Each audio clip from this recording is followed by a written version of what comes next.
Hello everyone, this is Shailesh Kumar Mishra, your science mentor. I am from Patna, Bihar and I welcome you all to my channel of Devik Gurukul.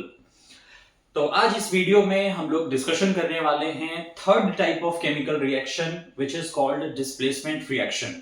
अभी तक पिछले दो videos में हम लोगों ने combination और decomposition reaction के बारे में डिस्कशन किया था। तो आज हम लोग इस वीडियो में थर्ड केमिकल रिएक्शन के बारे में डिस्कशन करेंगे जो है आपका displacement reaction. So all of you get ready with your copy and pen and prepare the notes accordingly. Okay, so heading डालेंगे सबको अपने कॉपी में। Third type of chemical reaction which is called displacement reaction.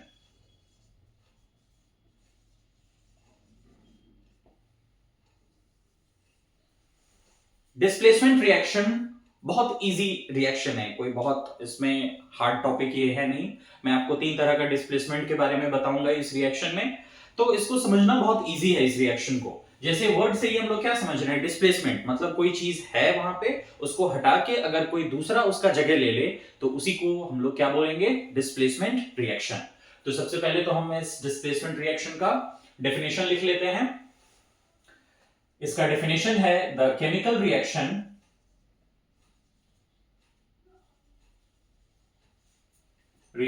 in which a part of a molecule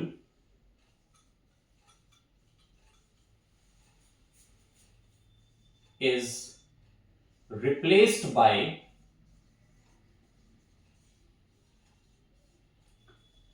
another part is called displacement reaction। तो बहुत easy definition मैंने आप लोगों को लिखवा दिया। क्या है डिस्प्लेसमेंट रिएक्शन? एक ऐसा केमिकल रिएक्शन जिसमें मॉलिक्यूल का एक पार्ट जो है वो दूसरे पार्ट से रिप्लेस हो जाता है या डिस्प्लेस हो जाता है। इसी केमिकल रिएक्शन को हम लोगों ने टर्म दिया है डिस्प्लेसमेंट रिएक्शन। जैसे फॉर एग्जांपल इसका कंसेप्ट है A प्लस BC। ये जो आपका BC है ये एक कंपाउंड है। इस रिएक्शन में हम लोग क्या देखते हैं कि ये जो A है ये B से ज्यादा पावरफुल है, तो क्या करेगा, इस B को अपनी जगह से हटाएगा। तो क्या बन जाएगा कंपाउंड हमारे पास AC, और जो B बाहर निकला वो यहां पे रिलीज हो जाएगा। इसी रिएक्शन का नाम है displacement reaction. So what is displacement reaction? The chemical reaction in which a part of a molecule is replaced by another part is called displacement reaction। तो इस डिस्प्लेसमेंट रिएक्शन में मैं आप लोगों को तीन रिएक्शन के बारे में बताऊंगा। डिस्प्लेसमेंट का ही वो टाइप है। सबसे पहला है displacement of copper from copper sulphate solution. दूसरा है displacement of hydrogen from dilute acids by more reactive metals.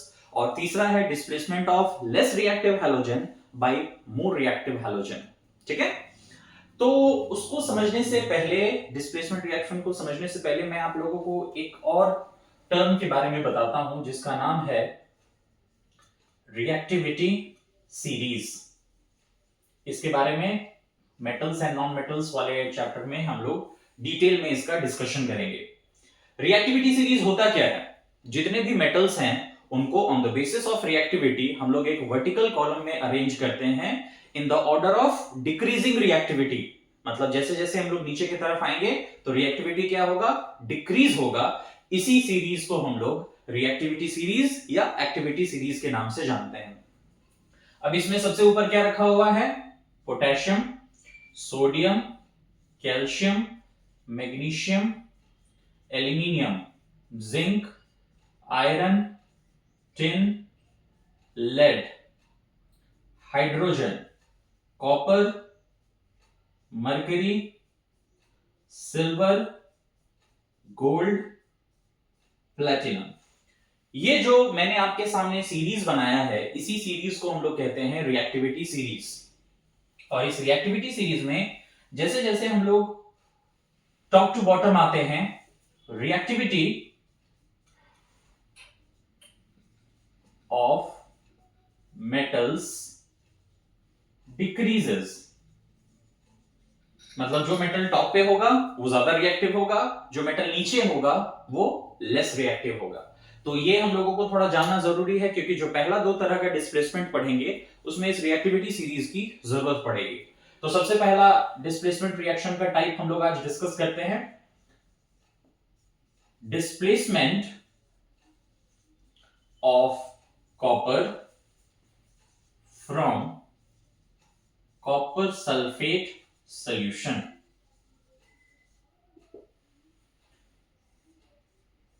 Copper को हमको किसमें से डिस्प्लेस करना है? कॉपर सल्फेट के सॉल्यूशन से डिस्प्लेस करना। तो पहले भी मैं आप लोगों को बता चुका हूं कि कॉपर सल्फेट जनरली इसको हम लोग ब्लू विट्रियोल के नाम से भी जानते हैं। तो ब्लू कलर का ये क्रिस्टलाइन सॉलिड होता है। तो जब हम लोग कॉपर सल्फेट का एक्वस सॉल्यूशन बनाते हैं तो ब्लू कलर का आपको कॉपर सल्फेट सॉल्यूशन मिलेगा। ठीक है, तो सबसे पहला एग्जांपल है इसका, iron nail kept in copper sulphate Fe plus CuSO4। बहुत बार हम लोगों ने इस रिएक्शन के बारे में डिस्कशन किया है कि अगर हम लोग आयरन नेल को कॉपर सल्फेट सॉल्यूशन में डिप करते हैं तो क्या होता है। तो कुछ देर के बाद जो ब्लू कलर का सॉल्यूशन है कॉपर सल्फेट का, वो चेंज हो जाता है लाइट ग्रीन कलर में। व्हाई? बिकॉज इस रिएक्शन में हम लोग क्या ऑब्जर्व करते हैं, that iron is more reactive than copper. यहीं पे ये चीज को आपको पॉइंट करके याद रखना होगा कि iron is more reactive than copper. पता कैसे चला आपको? इस रिएक्टिविटी सीरीज से आप देख पा रहे होंगे कि आयरन यहां है और कॉपर नीचे। तो आयरन के नीचे है copper, that means iron is more reactive and copper is less reactive. तो iron being more reactive than copper, it displaces copper from copper sulphate solution. और क्या बन जाएगा? FeSO4 plus Cu। यही कॉपर आपको आयरन नेल पे reddish brown colour के form में डिपॉजिटेड मिलेगा। तो ये हो गया आपका लाइट ग्रीन कलर। तो ये पहला एग्जांपल था हमारा डिस्प्लेसमेंट ऑफ कॉपर का। उसी तरीके से अगर आप Zn को, मतलब जिंक का एक ग्रैन्यूल लीजिए और उसको कॉपर सल्फेट के सॉल्यूशन में पुट करिए। अगेन आप देख पा रहे होंगे कि zinc is more reactive than copper, तो उसको डिस्प्लेस करेगा और क्या बनाएगा? ZnSO4 plus Cu। तो zinc is more reactive than copper, इसीलिए कॉपर को जिंक ने क्या किया? जिंक ने कॉपर को क्या किया? डिस्प्लेस किया। ठीक है, तो कॉपर सल्फेट का कलर क्या होता है? ब्लू। जो जिंक सल्फेट का फॉर्मेशन होगा इट इज कलरलेस। ठीक है, अगेन आप एक मैग्नीशियम रिबन लीजिए और उसको, मैग्नीशियम रिबन का एक छोटा सा टुकड़ा लीजिए और उसको कॉपर सल्फेट के सॉल्यूशन में पुट कर दीजिए। तो आप देख पा रहे होंगे कि magnesium is more reactive than copper, क्योंकि कॉपर नीचे है एंड मैग्नीशियम ऊपर है। तो मैग्नीशियम कॉपर को डिस्प्लेस करेगा और किस चीज का फॉर्मेशन करेगा? MgSO4 plus Cu। अगेन जो कॉपर सल्फेट सॉल्यूशन हम लोगों ने लिया वो किस कलर का था? ब्लू कलर का। और यहां जो मैग्नीशियम सल्फेट का फॉर्मेशन होगा वो होगा आपका कलरलेस। ठीक है, इसके बाद आप एक एल्यूमिनियम का स्ट्रिप लीजिए और उसको कॉपर सल्फेट सॉल्यूशन में पुट कर दीजिए। तो एल्यूमिनियम, अगेन ये कॉपर के ऊपर है, कॉपर यहां है, एल्यूमिनियम ऊपर है, that means it is more reactive. तो ये डिस्प्लेस करेगा और बनाएगा Al2SO4 whole thrice. Aluminium sulphate का फॉर्मेशन होगा प्लस कॉपर जो है वो आपका बाहर निकल जाएगा। ये मैंने रिएक्शन को बैलेंस कर दिया है। कॉपर सल्फेट का कलर है ब्लू एंड एल्यूमिनियम सल्फेट जो होता है इट इज कलरलेस। ठीक है, कैल्शियम के साथ भी आप ये कर सकते हैं, कैल्शियम को कॉपर सल्फेट में पुट करिए। तो calcium is more reactive than copper, तो उसको डिस्प्लेस करेगा और क्या बनाएगा? CaSO4 plus Cu। Copper sulphate का कलर ब्लू होता है एंड कैल्शियम सल्फेट जो है इट इज कलरलेस। ठीक है, अब तो इन सारे रिएक्शंस में हम लोगों ने क्या देखा? Iron, zinc, magnesium, aluminium, calcium, ये सब कॉपर से क्या है? ज्यादा रिएक्टिव है। ठीक है, magnesium, calcium, zinc, iron, aluminium, ये सब कॉपर से ज्यादा रिएक्टिव है। तो ज्यादा रिएक्टिव होने के कारण ये जो लेस रिएक्टिव कॉपर है उसको डिस्प्लेस कर दिया अपने मॉलिक्यूल से, और इसीलिए इस रिएक्शन को हम लोग कहते हैं डिस्प्लेसमेंट रिएक्शन। लेकिन अगर हम एक रिवर्स रिएक्शन देखने का कोशिश करें, Ag प्लस CuSO4, मतलब सिल्वर का एक पतला सा स्ट्रिप हम लोगों ने कॉपर सल्फेट के सॉल्यूशन में पुट किया है। अब क्या होगा? पहले इस रिएक्टिविटी सीरीज को देखिए। कॉपर अब ऊपर है और सिल्वर जो है वो कॉपर से नीचे है रिएक्टिविटी सीरीज में। That means silver is less reactive than copper. तो अगर सिल्वर कॉपर से लेस रिएक्टिव है तो क्या उसको डिस्प्लेस कर पाएगा? नो। तो इन दैट केस यहां पे क्या होगा? नो रिएक्शन, कोई भी रिएक्शन यहां पे नहीं होगा।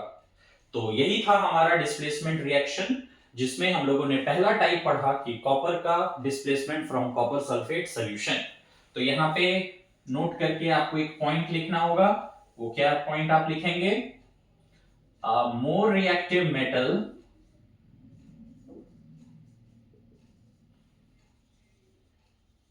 displaces less reactive metal from its salt solution। ये नोट करके आप लोग एक पॉइंट लिखेंगे कि पहला जो डिस्प्लेसमेंट हम लोगों ने पढ़ा उसका कंक्लूजन क्या निकला। तो कंक्लूजन ये है कि a more reactive metal always displaces less reactive metal from its salt solution.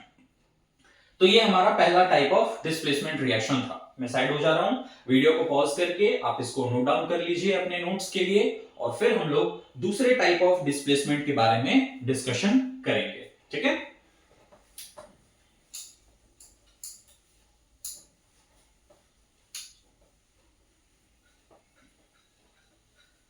जो दूसरा टाइप ऑफ डिस्प्लेसमेंट रिएक्शन है हमारा, वो आपका जुड़ा हुआ है हाइड्रोजन और डाइल्यूट एसिड से।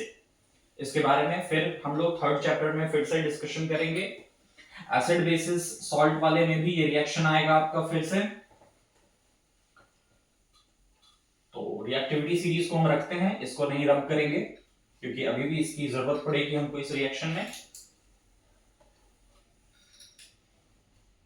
ठीक है?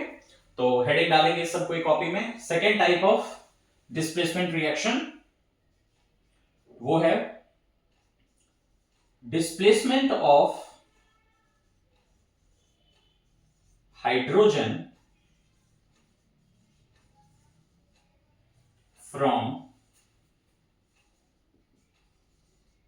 dilute acid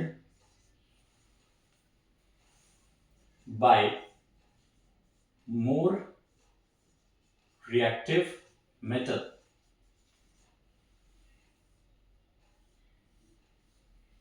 ये हमारा दूसरा टाइप ऑफ डिस्प्लेसमेंट रिएक्शन। थोड़ा सा इस टॉपिक पे फिर आते हैं हम लोग रिएक्टिविटी सीरीज में। मैंने आप लोगों को बताया कि ये जो रिएक्टिविटी सीरीज है ये एक मेटल्स का वर्टिकल अरेंजमेंट है in the order of their decreasing reactivity. आप यहां पे देख पा रहे होंगे कि potassium, sodium, calcium, magnesium, aluminium, zinc, iron, tin, lead, copper, mercury, silver, gold, platinum, ये सब आपका मेटल्स है। लेकिन hydrogen being a non metal, ये रिएक्टिविटी सीरीज में क्या कर रहा है?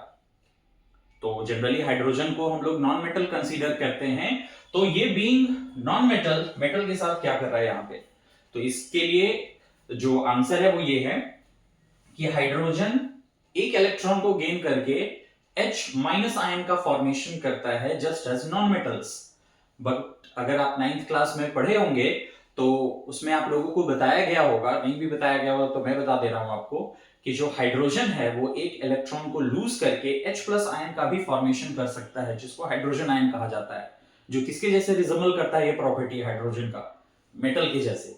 इसीलिए हम लोगों ने रिएक्टिविटी सीरीज में हाइड्रोजन को भी प्लेस किया हुआ है। दैट मींस ये जो मेटल्स है नीचे, copper, mercury, silver, gold, platinum, ये हाइड्रोजन से लेस रिएक्टिव हो गया, और ये जो हाइड्रोजन के ऊपर जितना भी मेटल्स है ये हाइड्रोजन से मोर रिएक्टिव हो गया। तो जनरली हम लोग एसिड्स में देखते हैं कि हाइड्रोजन आपका प्रेजेंट रहता है। जैसे हाइड्रोक्लोरिक एसिड में HCl, H आपका हाइड्रोजन है, H2SO4, सल्फ्यूरिक एसिड, इसमें भी हाइड्रोजन प्रेजेंट है। तो इन एसिड्स को अगर आप डाइल्यूट फॉर्म में लेते हैं और इन सारे मेटल्स के साथ रिएक्ट करवाते हैं तो ये मेटल्स हाइड्रोजन से ज्यादा रिएक्टिव है, तो वो डाइल्यूट एसिड से क्या करेगा? हाइड्रोजन को डिस्प्लेस करेगा। यही है हमारा second type of displacement reaction. तो हम लोग क्या करेंगे, एक जिंक का ग्रेन्यूल लेंगे और इसको डाइल्यूट सल्फ्यूरिक एसिड में प्लेस करेंगे। तो जिंक आप देख पा रहे होंगे, zinc is more reactive than hydrogen. Zinc जो है वो ऊपर है, हाइड्रोजन जिंक के नीचे है, तो Zn is more reactive than hydrogen, तो वो डिस्प्लेस करेगा हाइड्रोजन को और क्या बनाएगा, ZnSO4 प्लस हाइड्रोजन गैस आपका बाहर निकल जाएगा। जिंक को अगर हम लोग HCl के साथ रिएक्ट करते हैं तो ये जिंक क्लोराइड का फॉर्मेशन करेगा प्लस हाइड्रोजन गैस आपका बाहर निकल जाएगा। ठीक है, उसके बाद अगर हम मैग्नीशियम को सल्फ्यूरिक एसिड में पुट करें, magnesium it is above hydrogen in the reactivity series, तो मैग्नीशियम हाइड्रोजन को डिस्प्लेस करेगा और ये क्या बनाएगा, MgSO4 प्लस हाइड्रोजन गैस बनके बाहर निकल जाएगा। अगेन मैग्नीशियम को अगर हम हाइड्रोक्लोरिक एसिड के साथ रिएक्ट करते हैं तो ये मैग्नीशियम क्लोराइड का फॉर्मेशन करेगा प्लस हाइड्रोजन गैस आपका बाहर निकल जाएगा। एल्यूमिनियम को आप डाइल्यूट सल्फ्यूरिक एसिड में पुट करिए, तो एल्यूमिनियम आप देखेंगे aluminium is more reactive than hydrogen because aluminium appears above hydrogen in the reactivity series, तो हाइड्रोजन को डिस्प्लेस करेगा और ये बनाएगा Al2SO4 whole thrice plus hydrogen gas बनके बाहर निकल जाएगा। एल्यूमिनियम को अगर आप HCl के साथ रिएक्ट करते हैं तो ये बनेगा आपका aluminium chloride plus hydrogen gas बाहर निकल जाएगा। ये मैंने रिएक्शन को बैलेंस कर दिया। कैल्शियम को अगर आप सल्फ्यूरिक एसिड में पुट करेंगे तो calcium is more reactive than hydrogen, देख पा रहे होंगे आप कैल्शियम जो है वो हाइड्रोजन के ऊपर है, तो ये डिस्प्लेस करेगा और ये बनाएगा calcium sulphate plus hydrogen gas बाहर निकलेगा।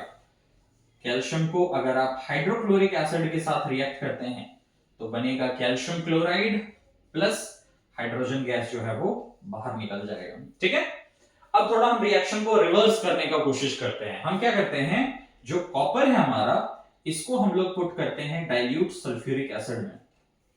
क्या होना चाहिए रिएक्शन, तो कॉपर जो है it is less reactive than hydrogen. Why, because copper appears below hydrogen in the reactivity series. Reactivity series में हाइड्रोजन के नीचे है कॉपर, इसीलिए जो कॉपर है वो हाइड्रोजन से लेस रिएक्टिव होने के कारण उसको डिस्प्लेस नहीं करेगा, तो इन दैट केस इस कंडीशन में कोई भी रिएक्शन हमको देखने को नहीं मिलेगा। सेम चीज अगर हम एक सिल्वर का स्ट्रिप लें और उसको हाइड्रोक्लोरिक एसिड में पुट करें, again silver is less reactive than hydrogen, silver तो और नीचे है हाइड्रोजन के, तो it is less reactive than hydrogen, वो डिस्प्लेस नहीं कर पाएगा, तो in this case also there will be no reaction.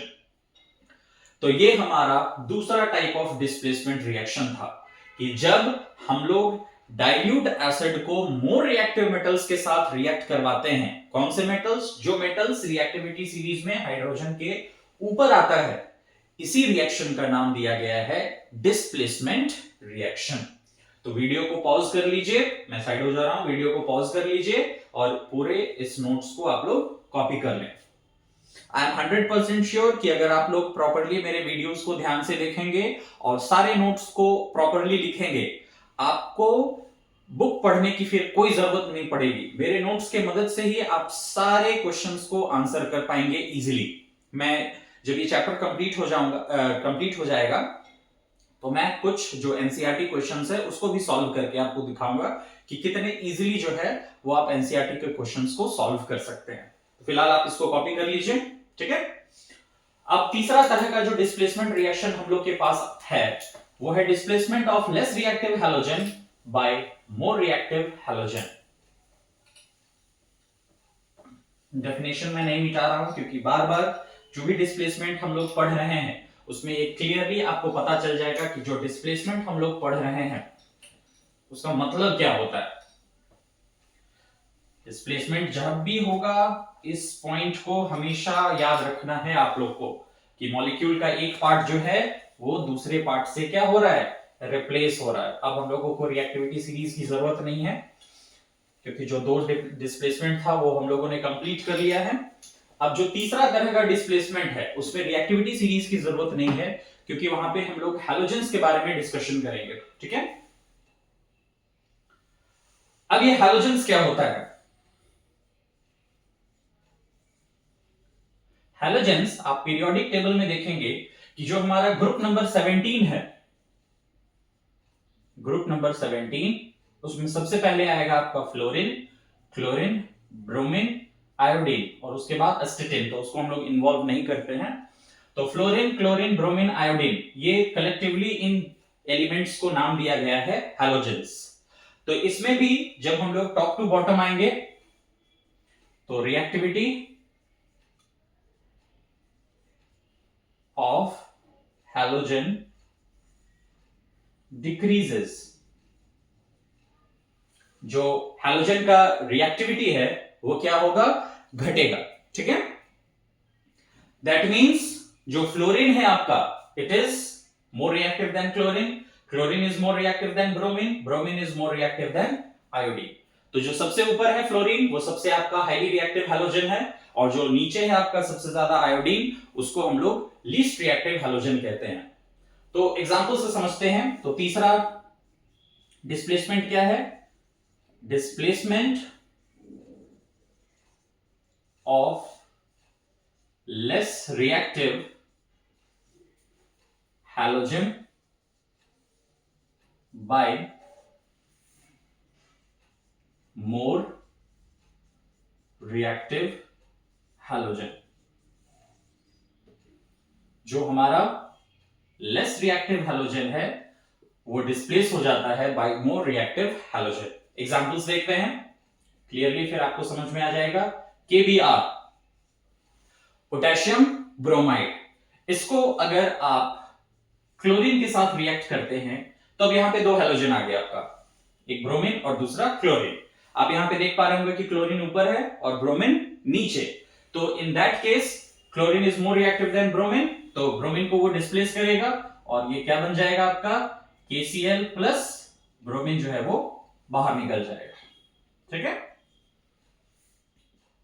Ki plus Cl2, potassium iodide, iodine नीचे, क्लोरीन आपका ऊपर है, that means chlorine is more reactive then iodine, तो क्लोरीन विल डिस्प्लेस आयोडीन, तो क्या बनेगा आपका, KCl प्लस आयोडीन जो है वो आपका बाहर निकल जाएगा। Ki plus Br2,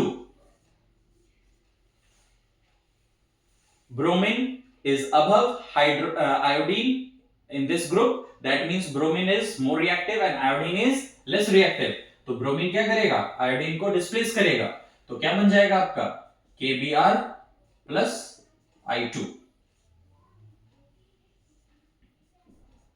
sodium bromide NaBr plus Cl2, chlorine is more reactive than bromine, so it will displace bromine, और किस चीज का फॉर्मेशन होगा, NaCl प्लस Br2 जो है वो बाहर निकल जाएगा। Na प्लस Cl2 क्या बनेगा, NaCl प्लस I2 जो है वो आपका बाहर निकल जाएगा, because chlorine is more reactive then iodine. तो बैलेंस करने के लिए हम लोग यहां पे पुट कर दे रहे हैं Na प्लस Br2, तो bromine is more reactive then iodine, तो क्या डिस्प्लेसमेंट होगा, ब्रोमीन इधर आ जाएगा, आयोडीन बाहर निकल जाएगा, तो बनेगा आपका NaBr प्लस I2। अब रिवर्स करने का कोशिश करते हैं। ठीक है, एक रिएक्शन में हम लोग देखते हैं NaCl प्लस I2, ये रिएक्शन होगा, बताइए आप लोग, कमेंट बॉक्स में आप बता सकते हैं। क्लोरीन और आयोडीन, आयोडीन नीचे है, क्लोरीन ऊपर, that means iodine is less reactive than chlorine, तो आयोडीन जो है अगर क्लोरीन से लेस रिएक्टिव है तो उसको डिस्प्लेस नहीं करेगा, तो इन दैट केस इस कंडीशन में इसमें हम लोग लिखेंगे नो रिएक्शन, कोई रिएक्शन होगा ही नहीं। तो ये था आपका third type of displacement reaction. तो इस वीडियो में हम लोगों ने डिस्कशन किया अबाउट डिस्प्लेसमेंट रिएक्शन। क्या होता है डिस्प्लेसमेंट रिएक्शन, जल्दी से मैं रिवाइज करवा दूं आप लोग को। एक ऐसा केमिकल रिएक्शन जिसमें मॉलिक्यूल का एक पार्ट दूसरे पार्ट से रिप्लेस हो जाता है, इसी रिएक्शन को कहा जाता है डिस्प्लेसमेंट। हम लोगों ने तीन तरह के डिस्प्लेसमेंट के बारे में डिस्कशन किया। सबसे पहला displacement of copper from copper sulphate solution, means अगर आप कॉपर सल्फेट सॉल्यूशन को मोर रिएक्टिव मेटल के साथ रिएक्ट करवाते हैं तो जो ज्यादा रिएक्टिव मेटल है, मोर reactive metal, it will displace copper from copper sulphate solution. लेकिन ये ध्यान रखना है कि वो रिएक्टिव मेटल कॉपर से ज्यादा रिएक्टिव होना चाहिए। अगर हम सिल्वर को कॉपर सल्फेट के साथ रिएक्शन कराएंगे तो कोई रिएक्शन नहीं होगा। फिर दूसरा डिस्प्लेसमेंट हम लोगों ने पढ़ा कि जब डाइल्यूट एसिड्स को more reactive metal than hydrogen के साथ रिएक्ट करवाया जाता है, तो यहां पे भी जो मोर रिएक्टिव मेटल है वो डाइल्यूट एसिड्स में से हाइड्रोजन को डिस्प्लेस करता है। और जो थर्ड टाइप ऑफ डिस्प्लेसमेंट है, इसको आप लोगों ने आई होप की कॉपी कर लिया होगा। तो इसमें हम लोग क्या पढ़ते हैं कि जो मोर रिएक्टिव हैलोजन है वो लेस रिएक्टिव हैलोजन को डिस्प्लेस करता है। ठीक है, तो इस वीडियो में हम लोग बस इतना ही रखेंगे। नेक्स्ट वीडियो में हम लोग डिस्कशन करेंगे about double displacement reaction which is also called precipitation reaction. तब तक all of you take care and prepare for your board exams. All the best, thank you.